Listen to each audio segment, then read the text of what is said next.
Good morning from Southern California, sunny Southern California this morning. Good morning, Mrs. Newell, and whoever else is going to see this. Hope your day is doing well and happy holidays. This is my video for my week 12 assignment, I believe. Being a teacher for me is not just standing up in front of a class and your students. It's a 9-to-5 job where you don't just go to work and show up. It requires, in my opinion, personal values, commitments to greatness, and professional ethics that influence not only the behaviors of your students, but also your colleagues and your family.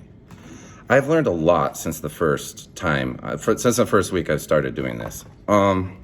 Mostly, becoming a better teacher, I've learned a lot about my organization skills. Before, it was horrible, and I was not organized whatsoever. But now, I feel that I've come a long way, especially in my grading. You've given me some advice, my colleagues have given me some advice, and now I feel I'm caught up. And when I go home at night, I feel now that I'm a little bit more comfortable going into the next day knowing what I'm going to do. I feel that makes me a better teacher as well, being prepared for the days to come. So that's really helped me there.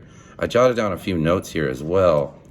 Honestly, I'm not just teaching these kids. I feel I'm there to instill values into them as well. Not only are they learning about historical facts and dates and this and that, I'm trying to prepare these kids to go into their communities to be better humans. And I think that is where the Christian worldview comes in. It's just, I want them, when they leave my classroom, to have a set of values of respect for others, a respect for adults, and a respect for their overall community. When they go out there, they're not acting weird or foolishly. They're going out there and they're respecting their lives. And I think as all teachers, we are responsible to teach these kids to be better humans, just better people in society. So that's kind of like where my worldview comes in with the Christian worldview and everything. I really want them to have a set of values when they leave high school, and especially when they leave my class. I want them to have a set of values that they can bring into their communities where they're better people. I know I've repeated myself, but that. And honestly, what I've brought in since week 1, I was really timid and a little bit nervous, and getting in front of them for like the first week, I was a little nervous and scared, but now I get up there and I feel like I'm going. Like we jump into the lesson, I throw out higher order learning questions to them throughout the lesson, throughout the PowerPoints, and that's another thing we have to check on is technology. So we use a variety of technology in our room, from PowerPoints to laptops. I even let them use their cell phones to look up something on the fly. Like if it's like, oh, we hit a term that they don't understand, I'm like, okay, everyone get their phones out. We're going to Google this real quick. So then we can come up with just to keep them engaged and make sure that they're on point at all times.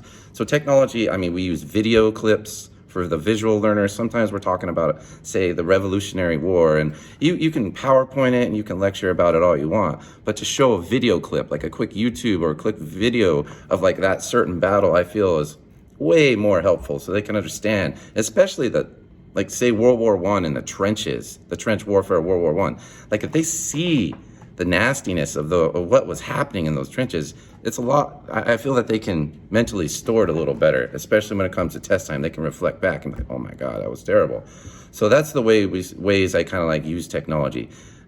I don't just use a PowerPoint for the whole time and then read for an hour and a half, because I would lose them. It's like 20 minutes and then we hit an activity and then we hit a video clip and then maybe we'll come back and then we'll have the review at the end of the class to see if they retained it, whether that's an exit ticket or a quick write or whatever, just so I know that if I need to reteach something the next day, I can do that. Strategies, I've already gone over that for the Christian worldview. I want these kids to have respect. And I feel, again, I know I've hounded on that at the beginning of this video, but I really feel that when they leave the classroom, I hope that they've learned from me as an adult the culture of respect. And that's the thing. I really preach that a lot. In the classroom, they're going to learn and they're going to respect me if I show them a culture of respect, and for their fellow classmates. So that's what I'm really, at the end of the day, besides them getting an education and besides them just learning, I want the deeper thing, especially because I'm teaching juniors. Some of these kids are 16, 17 years old, and they're almost adults. And if they can use me as an example, or our classroom atmosphere as an example of how you act out there and how you act in society, and it'll help them in their future jobs, it'll help them at home, it'll help them everywhere. So That, along with the great history, and that's another thing. I want to make sure that history is fun, because it can be droll and boring at times. Trust me, I know. But that's another thing. I try to make it fun. I try to be as animated and as charismatic as I can when I'm teaching these kids. I'm up there and I'm like loud, like I kind of am right now. I've had a lot of coffee, mind you. But so that's just basically, I started a timid young man, and I'm leaving after these 3 or 4 months a lot better, a lot more organized, a lot more informed. Technology, I could barely use the computer before I even started at GCU. Now I'm here and it's great. So I appreciate this opportunity. I'm sorry. I hope this video is what you were looking for. I'm passionate, as you can see, I hope. And I'm excited. I cannot wait to get my own classroom so I can honestly, I feel like my student teaching classroom is my own classroom. My mentor teacher, Della Paul, has done a really great job in making me feel like it is my own atmosphere, but I just really can't wait until it's mine and I can own the moment and really get in there. So I'm excited for this opportunity, grateful to God and to everyone else for this opportunity. So thank you. And thank you, Professor Newell. I know I can be a pain with emails and stuff. I'm sorry, but we're here now. We got through this, and I'm excited. I'm excited for the opportunity. I can't wait to start applying for jobs in March and April, and hopefully something bites and I can be in my own classroom, start the next semester, which I mean will start in August. So I'm going to substitute teach for the remainder of this year after student teaching is done, and then I'm going to go in and do that.